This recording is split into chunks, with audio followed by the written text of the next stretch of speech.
Hey guys, I'm Gentle Occasion, and today we're playing Mordheim, City of the Damned, and this is going to be the first campaign that we'll complete on the channel, because I've decided, because basically we're just a lot better at this game, aren't we, than we were before. I don't know why I'm talking about myself like I'm a group of people or a warband. Maybe I am. Yeah, maybe I am. Maybe we are a warband. We're playing as Chaos. So the thing that we've been doing so far is we've been playing half the campaign and then going on a bit of a break with it, right? That's what we've been doing. So we've been doing them in halves. But actually, I'm getting better at the game to the point where the first half of the campaign is wrapping up really quickly now. The last campaign we did with was it the vampires? Yeah, we played the vampires. Like the undead campaign finished really quickly. So yeah, we want to. I don't see the point of having that break anymore. So we're just going to play as the Cult of the Possessed, and we're going to play through to the end, I think. Which should be fun, because, you know, it's early in the year, there's not a lot of new releases and things. I think it'd be quite fun just to have a decent thing on the go. We're going to start at rank 0, of course, always nice start from the beginning. I can feel your ambition and your desire. I can see it rising from your tainted flesh, boiling up from your blackened soul. You are not content to merely be. You must know why. That is good. That is as it should be. Many are consumed by the power of chaos. It is only the select few who aspire to understand. You may call me Murga. I came to this place on behalf of the Purple Hand to discover the change that had been visited upon Mordheim. Do not listen to the Sigmarite fools. It was no judgment of their puny god that descended upon this city. It was the blessing of the dark gods we serve. They see only destruction, their minds yearning for what was and refusing to accept what is. We know better. We see not corruption, but liberation in the touch of our gods. What is chaos if not freedom? Freedom from the tyrannies of flesh and form, of spirit and soul. Escape from the lies we have been told to accept as reality. Since coming here, I have heard the whispers of the SHADOWLORD. I have felt his glory surround me until my body was wrapped in his darkness. Behold the change worked upon me. Gaze upon the might of the dweller in the pit. Beside him, even the Purple Hand are but blind children. You have heard the SHADOWLORD's call. You have cast aside the chains of morality and mercy, cut all the weakness of doubt from your mind.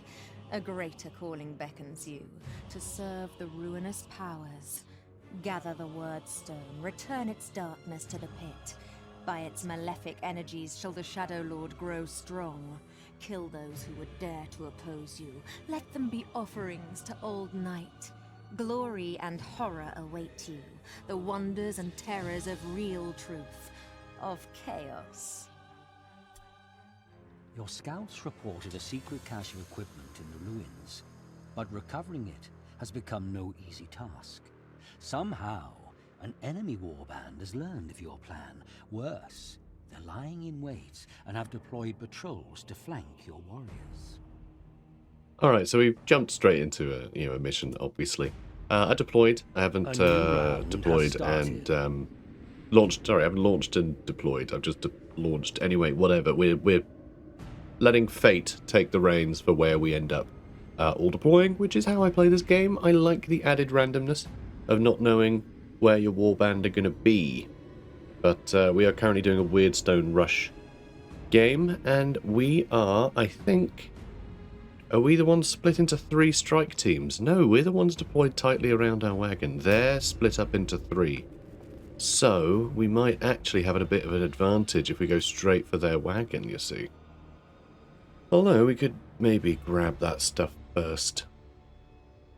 But I'm thinking if we go for their wagon, we could destroy their morale. We're against vampires, which normally would be quite scary, but as you can see, you know, we are playing Chaos. I went for the Tsinchi colours. I just love the, I love this colour scheme. I think it's the most interesting in the customization. So we're worshipping Tsinch today, and you know, for the rest. So we have a couple of these guys, Dark Souls. These 2 guys, they are the Dark Souls of Vampire Count's opponents. They are immune to fear and terror in all lone tests. So you don't have to worry about a vampire showing up and terrifying all your guides.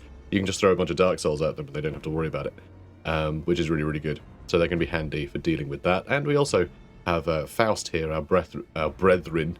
He is going to be shooting at people with his bow. He gets a bonus to Overwatch, is his sort of passive thing. So that's nice. We also have a mutant, and we have Alak, our Magister, who is our leader. So yeah, okay, what is the plan then? Are we going to grab that Wyrdstone? We do need to grab Wyrdstone if we're going to win, so you know what? Let's run this way. They're split into 3, so we might be able to take on, you know, some of them back here. It kind of depends where the enemies show up, but I imagine over here, and down here. Oftentimes there's people down here, but given how little loot there is, I do wonder if there'll be anything down here. So I think it will be these 3 corners. It usually is those. That's usually what it is. So we do have Weapons of Destruction, which we can use. It's a spell. I mean, there's a pretty big chance of Tzeentch's Curse here, but I'm going to give it a go anyway. How did we do? Good. Good. And ambush.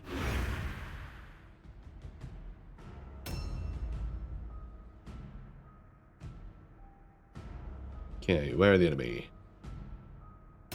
I would love to spot just like 1 or 2 on this first turn, so I have some idea of where the enemies are. I mean, they've grabbed 3 Wyrdstone, which could be 1, 2, and 3, or it could be like 1, 2, and 3. I imagine that seems to be the pieces that are closest.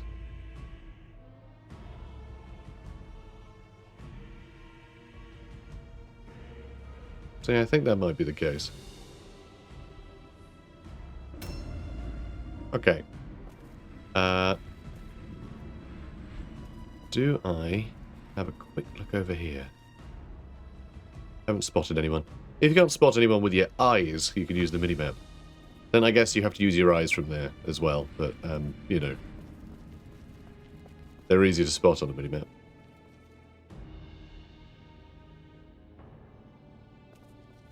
Just trying to see things. You've got to be careful not to go over a trap. If you walk over a trap, it's going to lock in your movement. And you're not going to be able to backtrack. So you've got to be careful. You've got to be careful.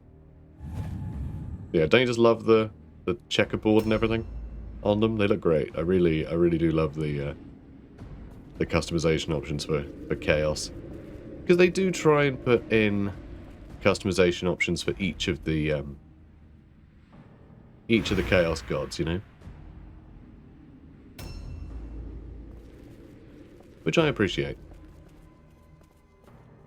I also appreciate that he can pick this shard up. Lovely. Updated. Nailed it. I love his little spike mohawk. When I say spike, I don't mean his hair is spiked. I mean, like, literally he has spikes in his head. It's great. So, one of our Dark Souls I have kept just in clothing. Another one is wearing heavy armor. And I put light armor on our mutant. Other than that, everyone's just, you know, they've got what they came with. I haven't quite decided how I'm going to build anybody yet. And just figured out how I was going to paint them. That's it. That's all I figured out. I bloody knew it. Do you see me try and, like, curve around it? A little half-heartedly. I'm like, sure it's fine. It wasn't fine. Now, let's see.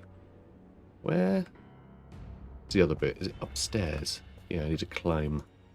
Alright, don't fool. Don't fool and take more damage. Our leader's half dead already. All for a fragment. Great. Great. Objectives Welcome to Mordheim. It's alright though, it's the Wyrdstone rush. I really do want to get the bonus experience, you know, from Wyrdstone rushes. I mean, is ambush going to work here? Probably not. I'm going to give it a go though.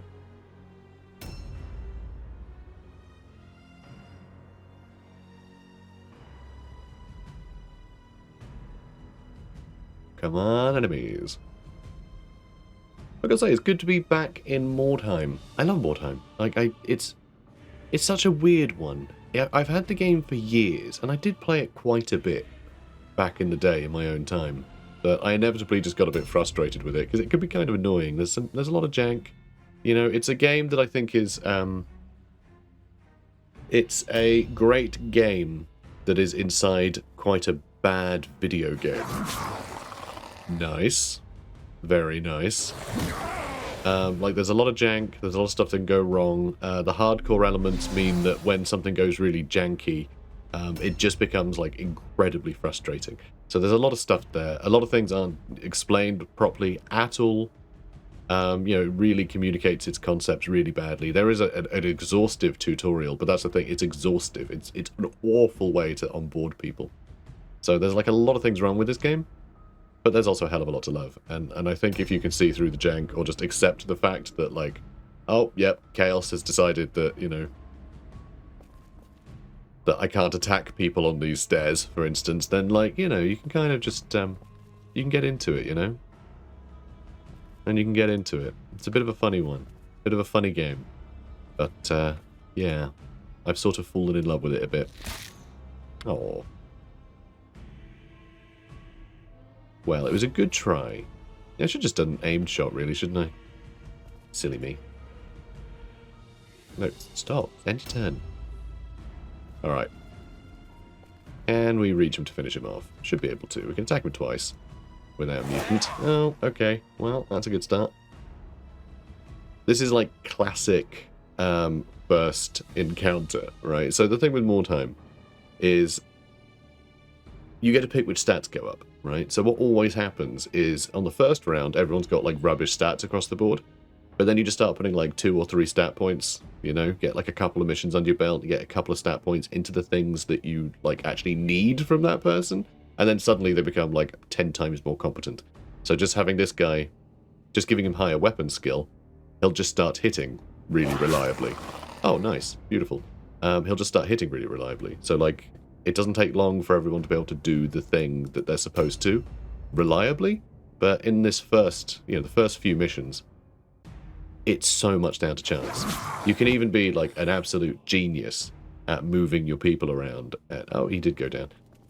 You know, you'd be an absolute genius at deploying all your guys in, you know, the perfect spot. You do everything correctly, but then chance might just go, oh yeah, by the way, you're dead. The enemy just rolled better. And like, while there's still that sort of degree of luck in later missions, you know, like it's just so much better when you can hedge your bets in such an extreme way. I think the loot's up here. How are you at climbing, mate? I mean, terrible. Just shockingly bad. But I think, yeah, it is up there. It is up there. I think with you, we're just going to sit here in dodge stance, I guess. I think we're going to have to rely on... I'm not sure, actually. I'm not sure how we're going to build him, because I think we're going to have to rely on dodge, because I want him to have a big, like, two-handed weapon, I reckon, just to do, like, big damage. You know, have him do, like, big charges, big ambushes. I just want him to hit really hard. But that means putting up his strength, which means we're not going to be putting up his agility. But I also just want to put up his... if he's just going to be running around with a two-handed weapon, then he's not going to be parrying, so I need him to rely on his dodge or his melee resistance, so he is harder just to attack broadly. That also relies on agility. So, yeah, not... I don't know. I'll have to think about it. You know, I don't like looking at, you know, guides and things just to look like, what is the ideal way to build each character? You know, I like to feel them out. Now, are we going to go up there with you as well? Are you going to stick around and scout a bit?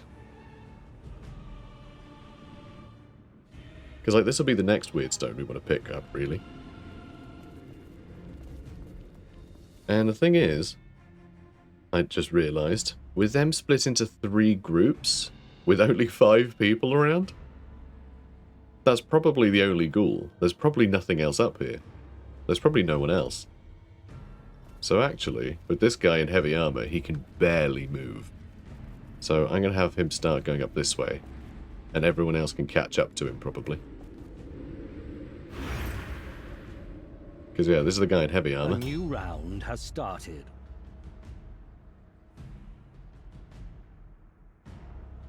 Enemy turn.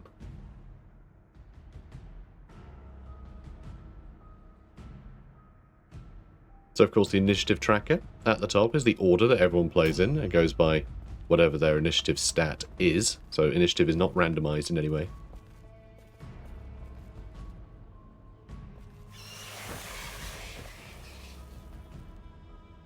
And yes, it is my plan to stand in every trap. Found it. Found it. Here we go. Objectives updated.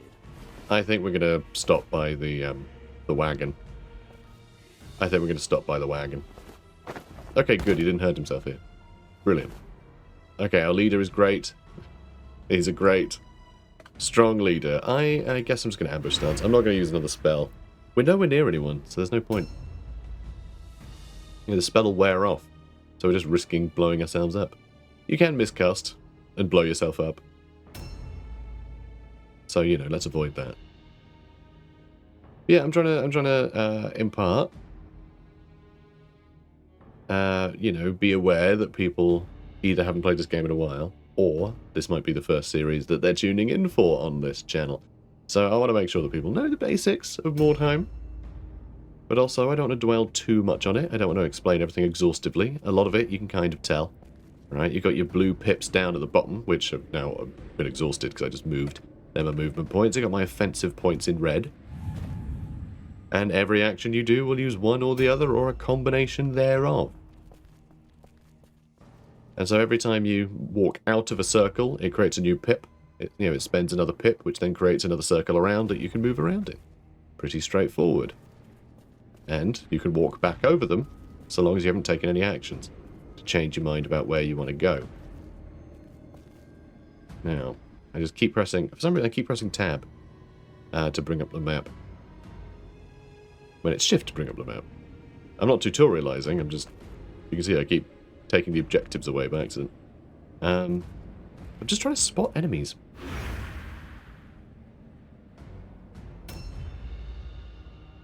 Yeah, so what I said earlier, the enemy wagon, right, well every wagon has a little icon on it, and if you steal the enemy's icon, they take a big hit to their morale. Morale is up in the top left. You can see we have 40. There's a number 16 there. That's our threshold for, like, routing, basically. And the enemy, they only have 27 left because they've lost somebody, right? So it's gone down a bit. Each person will have a certain amount of morale attached to them. There are certain things, like zombies. I don't think impact morale at all, if I remember correctly. And so you can kill as many... Hello, there's a cluster there. So you can grab as many... you can kill as many zombies as you want. It's not going to affect the enemy's morale. However, because they don't contribute to any morale, it means that if the zombies are left standing and you kill the other things, then they aren't keeping that morale up. A new round so, has you know, started. it doesn't matter if you lose them, but also it matters more if you lose anything else, if you have a lot of zombies. So, you know, there's pros and cons to all of that, which I think is rather cool. You know what, I'm going to visit the wagon because it has an inventory. So if you pick up a bunch of Wyrdstone, you can drop it off at your wagon to free up space in your inventory again to pick up more stuff. So it's not always useful, because a lot of the time, you know, it's sort of a choice of leaving the front line, you know, leaving a bunch of the fighting to go back and drop things off, in which case, you know, the fighting means the enemy morale is probably going to go down if you win. Or yours is, because you're losing, because you have a bunch of people, like, leaving that sort of theatre to go and drop off a bunch of goods. So, you know, usually the mission ends before you've dropped things off and are then back to anywhere where there's loot. So, you know, there's pros and cons. Always got to weigh up your options. I find it very surprising we've not seen anyone else. I find it genuinely baffling. Really thought we'd have seen some people running from down there by now. So it could be that they spawned down here. But I feel like we would have seen them too. So I'm really not sure. I'm not sure where to stick this guy.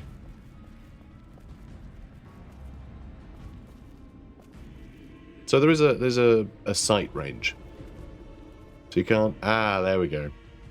There we go. There are some here. And speak of the devil, there is a zombie. They also have a dreg, which is basically like a human thrall.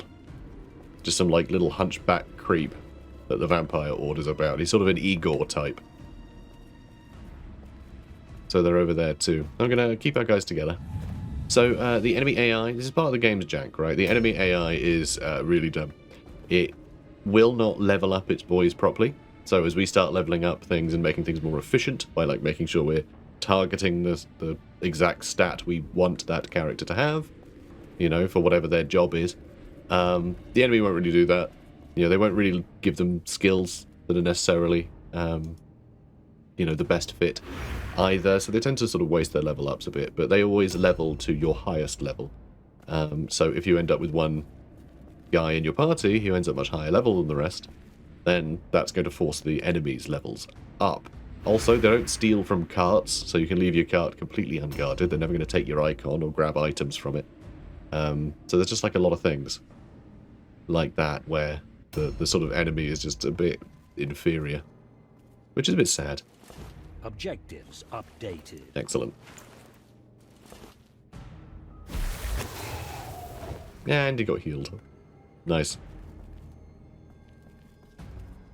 So, oh, found the vampire. We found a vampire. So that's perfect. If we can get our 2 Dark Souls over here, if he'll come and fight us, then we can get both of them to start wailing on him. We don't need to worry about terror tests. So terror is brutal. Alright, terror will basically just eat up all your offensive points, so you can't fight them anymore. And they'll just wail on you.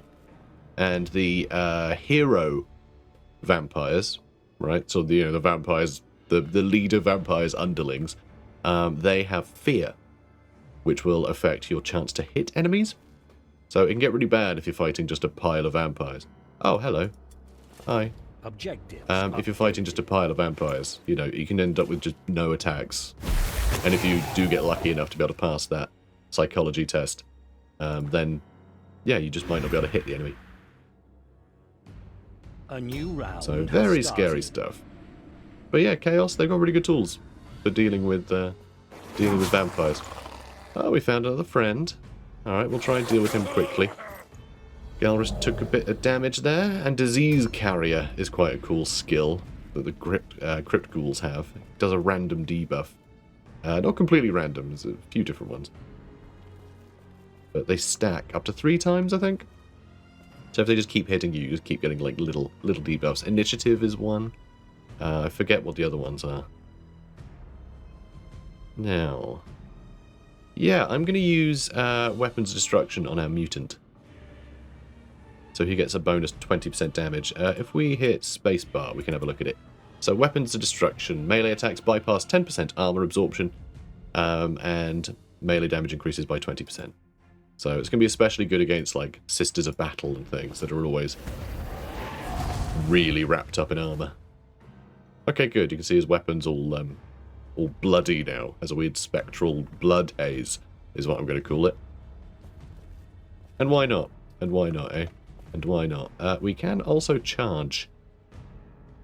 Can't quite kill Peter here. Oh, we missed. That's okay. They're still picking up Wyrdstone. We may... Oh, I was going to drop off a bunch of Wyrdstone. But I saw enemies and wanted to go for them.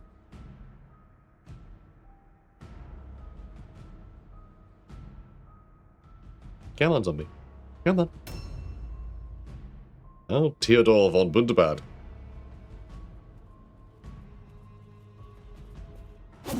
Ooh, okay, that's a shame. I was really hoping he wouldn't be able to reach us just yet. But, you know, if he's here, you know, we can start the fight. Do I get rid of the Crypt Ghoul first, or do I just go all in on Theodore? Because I mean, the Crypt Ghoul is going to be able to attack, of course. But the more I attack their vampire, the more chances I have of just getting a lucky crit and, you know, being able to wail on him. Yeah, I'm gonna try and shoot him here anyway. Oh, come on. 70% chance to hit. Which, I mean, isn't perfect, but still. Right, do we go for him? I can charge him and then attack him a second time. Chances to hit him are pretty rubbish, though. Which is why I'm thinking we just deal with the ghoul first, then we can properly surround him.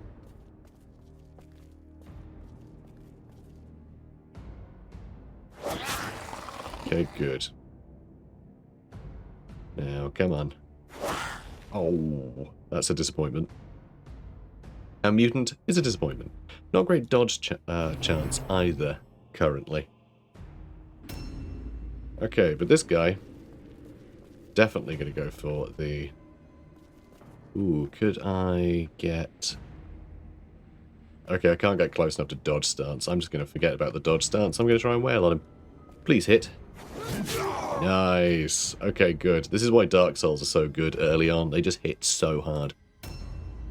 And not having to worry about terror or anything. Normally, if you're charging a vampire, you have to roll that terror test before you attack them, so you might not end up actually being able to afford to attack them with the charge. Which is kind of crazy. We can't quite kill him with this attack. If we hit Peter, he dies. Whereas Theodore will be able to survive a round. What is his initiative? What is his initiative? 54. So he's going to be able to go ahead of, I think, most of our guys, if not all. Oh, okay, so our like cultist leader's going to be able to go next. So, okay, I'm going to assume that our cultist leader, our magister, that's the one, can deal with Peter here. And so I'm going to go for this guy. Nice. Nice. Alright. And you can dodge with a 0% chance, because he's wearing heavy armor, so he sucks at it. But I'm still going to do it. A new round has started. Okay. So if we hit him, we'll kill him. And then we should be able to get another attack, so we might be able to actually finish off the vampire too. Love it. I can't loot him. Can't loot him. Oh, we can't quite reach him here. And we did succeed the terror test. There was always going to be a risk.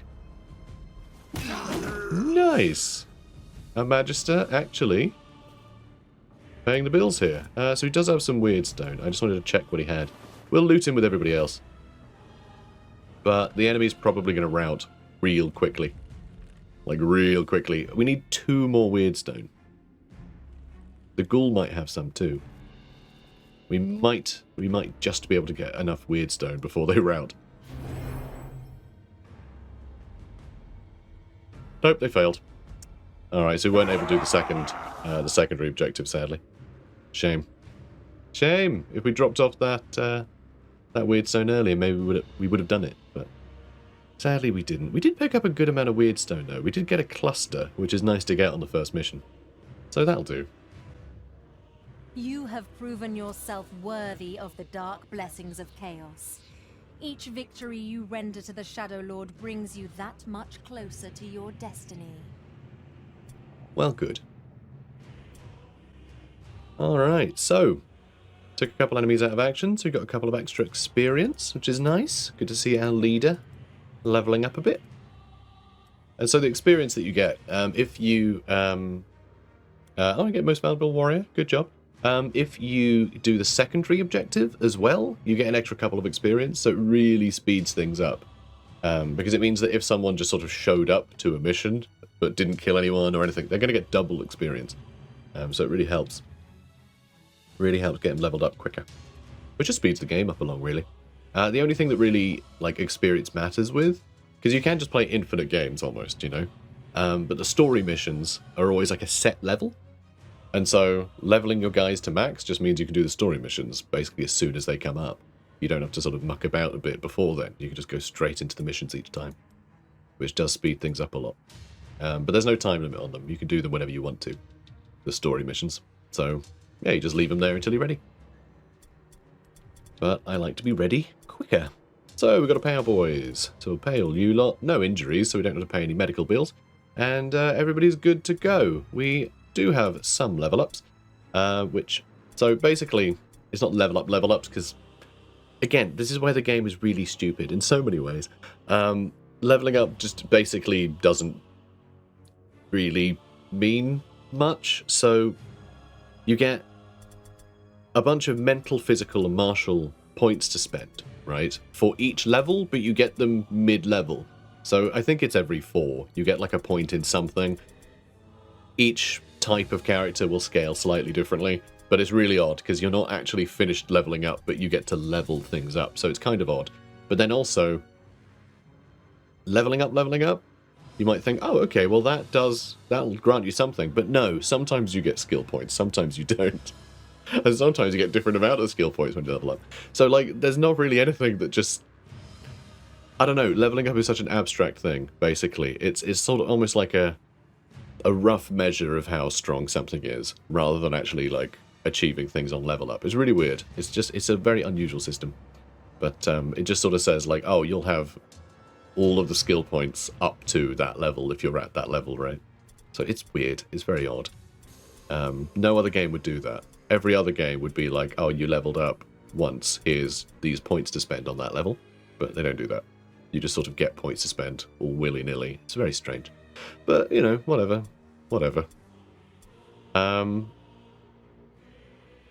so yeah, we're going to keep going with intelligence with him, because we're going to have him blasting people with spells. I don't entirely know what spells we're going to be using with him. Not yet. But we have weapons instruction for now. We will be able to make that better later, but it'll cost spell points, which you get from leveling up as well. And we've got a bunch of other spells we can get. So, I mean, there's a bunch of stuff. Acid Breath sounds quite fun. Is that like his big attacking one? Oh, Word of Pain does some damage too. That hits all enemies around the caster. That's pretty cool. I like that. And bypasses armor. That's not bad. That's not bad. And yeah, if you master that, 28 to 38 damage. Doesn't seem like a huge amount, but that scales with intelligence. So we'll do more and more damage as our intelligence goes up as well. So that's quite good. Quite expensive though as well. 4 offensive points. Acid Breath is a little cheaper, 3 offensive points. And debuffs armor absorption, which is nice. And yeah, just hits people in a big cone. So that's quite cool. That's quite cool. Veil of Corruption. Veil of Corruption encloses the target area, reduces Wyrdstone resistance by 25% for anyone within the area. Gathering a Wyrdstone in the area deals 6 to 11 damage on turn start for 2 turns. Okay, so basically if you see like a big pile of Wyrdstone, you can booby trap it with a Veil of Corruption. The enemy is a bit dumb, like the AI is a bit silly, and they will just charge at Wyrdstone to pick it up. You know, traps be damned, so that's nice. So we'll be able to make use of that. You know, I don't mind the stupidity in those cases, though, because it feels like you did something clever by trapping something. If the AI is kind of like, well, I'm not going to walk into that obvious trap, then the trap becomes pointless. You may as well never pick it up. Unless you want to put it there in order to just grab all of the stuff yourself, knowing that the enemy AI is going to just never go near it, but that's really boring, right? It's nicer that they just stupidly stumble into it, and you get to go hee hee hee. So, you know, sometimes the daftness of the game is actually a big boon, so, you know. But anyway, right. Yes, I leveled you up. What about the rest? No, oh, no, you did. You did get a point, because you're a most valuable player. So, yeah, this is the tough bit. Do we go for strength so he keeps doing more damage and can carry more too? That is nice. Or do we increase his... I mean, all of this is good for him. You know, we just want to be a big, tanky, strong boy who can bash people. Everything else sort of doesn't matter, but you don't get to pick where you spend your points, you see. Yeah, dodge and melee resistance is nice. If he's going to have a two-handed weapon, we're going to have to focus on his melee resistance. We are going to have to focus on that. So I'm going to put up his agility for now. It'll never be useless. Obviously, if he's going to be in heavy armor, the dodge won't help, but heavy armor puts up melee resistance too. So, you know, it's all useful there. Cool. Right, next mission. Nope, next day. Oh yeah, I also, veterans. So this is your sort of like metagame stuff. As you level up, you know, as you sort of like unlock these tasks, you get given a bunch of veteran points that you can spend on this stuff, right? So these are sort of your metagame things. So you have librarian. So every day we have a 15% chance to be given a free formula. These are things that you use to like enchant your weapons and things. So really useful to get that early because you get random ones. They might not be useful in any way to you. They might be the most useful thing in the world. So it's good just to get as many as possible, as quickly as possible, I find. We will need better equipment. We can't enhance any of the like crappy stuff we have now, but it won't be long before they start rolling in. We want to make sure we can start enchanting things with useful enchantments as soon as we start picking up those better weapons with the slots for enchantment, you know? And explorer. So we've got cheaper scouting, and we get higher quality missions as well, higher chance of that.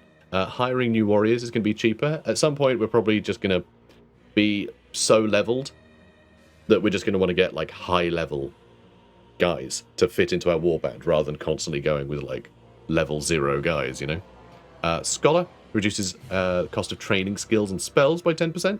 Just saves us a lot of money. We're going to be doing a lot of training of skills as we play this game. And then I finally did Negotiator, which gives us additional time to fulfill our Wyrdstone requests, which we haven't gotten into yet. But the Smuggler Den will be open at some point, and our sort of patron, you know, the person who has sent us into Mordheim to get Wyrdstone, they're going to start demanding shipments.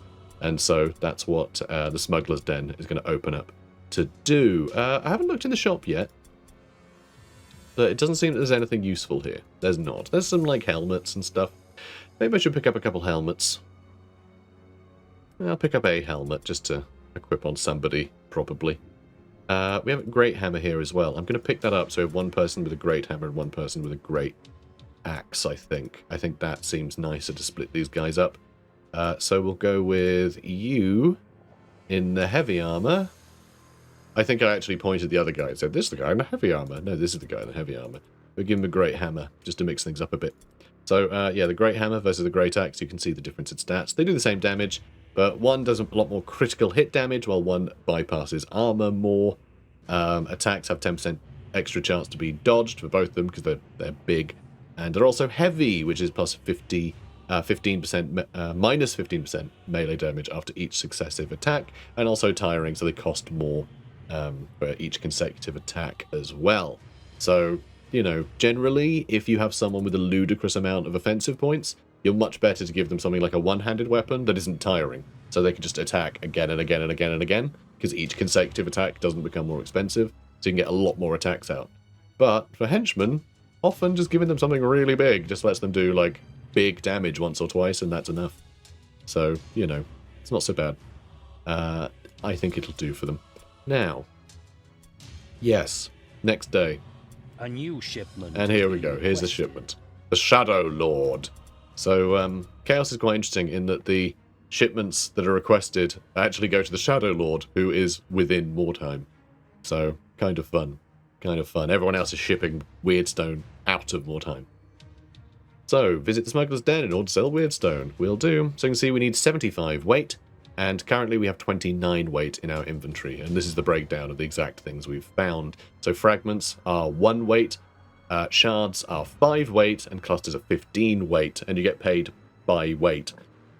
So basically getting 15 times the value if you pick up a cluster than a fragment, and they take up the same amount of inventory slots. So you really want to make sure that you're prioritizing the bigger pieces of Wyrdstone when you find them. So, very fun. So there you go. That's it. That's the thing. That's Mordheim. That's number 1. So if we go to the campaign, we'll get a choice of missions. Obviously, I just jumped into the first mission, so you didn't see this originally, but this is where I was before. So, you can see they all have slightly different things impacting them. You know, the amount of Wyrdstone you can see is the little spiky thing saying very poor there, and poor, that is your, like, equipment. The equipment's going to be around, you know, random loot. So that is going to be poor there as well. Average and very poor. It's a Wyrdstone rush, so there'll be more Wyrdstone around, because average amount of Wyrdstone rush is the secondary objective that we'll want to try and achieve. That's a Wyrdstone rush as well, but again, I don't really like any of these. Okay, this is going to be a hard mission. which means that the enemy are going to have, I think with hard it's an extra 10 or maybe 20% health and damage that they do. That's how difficulty goes in these missions. Just the enemy gets just a buff to health and damage, which is kind of boring. But, you know, fine, generally. You saw how straightforward the last mission was. Now, imagine them being able to take, you know, take more hits on the chin. Crush Their Will is a difficult one to do, because Crush Their Will is a secondary objective where you have to steal the icon from their cart. And that is not easy to do. And you have to bring it back as well to your own. And usually when you steal an icon from their cart, that pushes their morale down. And so you basically have to do that and bring it back to your cart before you really kill anyone in their warband, or else they're just going to fail their out test. So it's really difficult to get it. So I tend to just avoid it completely. Brutal Mission, which I think is an extra 30%. It might be 20. It might cap out at 30. Was it 40? There's Deadly Difficulty as well, which I think is 40% extra HP that the enemy has. But I mean, Exceptional Wyrdstone. Both warbands are scattered randomly around the area. Ooh, okay, this is really deadly. This could be a really deadly mission, but I think this is the one that we're going to do for our next mission. So yeah, brutal difficulty.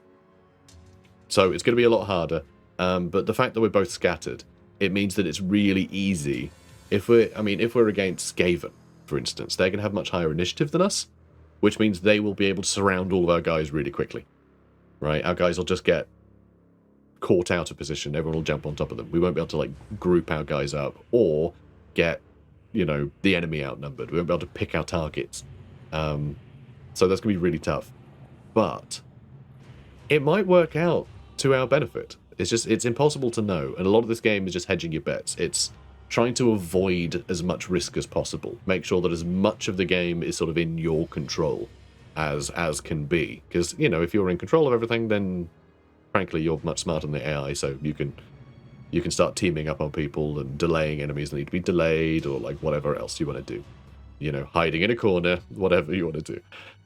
But yeah, if this is the case, we might just end up with our entire warband in melee on turn 1, and they're going to have more health and do more damage than us, so we might just get absolutely wrecked. But that Exceptional Wyrdstone makes me want to do it. So I think we're going to risk it. So this will be our next mission.